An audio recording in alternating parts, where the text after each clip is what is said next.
రోజా గారి గురించి మాట్లాడాలంటే మీరు ఏం చెప్తారు? ఒక మంత్రి పదవి చేసిన తను ఓడిపోయింది. తన గురించి ఈ మధ్యలో రీసెంట్గా ఒక స్కామ్ గురించి కూడా చాలా వైరల్ అవుతుంది. ఒక స్కామ్ అంటే అది ఓపెన్గా చెప్పండి, అదే 100 కోట్ల స్కామ్ ఆడదాం ఆంధ్ర అని చెప్పి అదే కదా స్కామ్.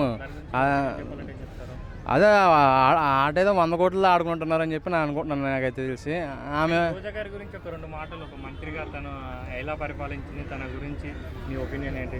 ఆమె యాక్చువల్గా రాజకీయాన్ని జబర్దస్త్లాగా తీసుకెళ్ళిపోయింది అనమాట. ప్రతిదీ కూడా జబర్దస్త్ లాగా ట్రీట్ చేయడం జరిగింది. సో ఆమెకి పర్యాటక శాఖ ఇచ్చారు. సో పర్యాటక శాఖ అంటే ఆమె పర్యాటన ఎంజాయ్ చేస్తుంది తప్ప డెవలప్మెంట్ అనేది ఏం కనపడలేదు.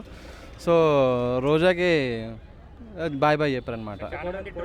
రోజా గారిని చాలా మంది ట్రోల్ చేస్తున్నారు ఇప్పుడు సోషల్ మీడియాలో.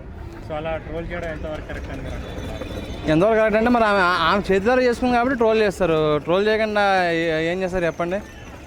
సో ఆమె ఒక సినిమా, ఒక జబర్దస్త్ అనుకొని ఒక రాజకీయం చేసిన తప్పితే ఒక పొలిటికల్ వేలైతే వెళ్ళలేదు. అది ఇష్టం మనకు తెలుసు కాబట్టి చెప్పలేము. ఇక విడుదల రజనీ గారు అంటే కనుక ఆల్రెడీ చంద్రబాబు నాయుడు గారు చెప్పారు, ఎక్కడైతే ఆ మొక్క సైబరాబాద్లో పెరిగిందో సరే అదే మొక్క అక్కడ చెట్టు అవుతుంది అని చెప్పి అన్నాడే ఆల్రెడీ. మళ్ళీ సైబరాబాద్ పంపించారు. సో దాని గురించి మాట్లాడుకోవాల్సిన అవసరం లేదు. ఫస్ట్ రివెంజ్ అంటే ఇక ఆయన అంటే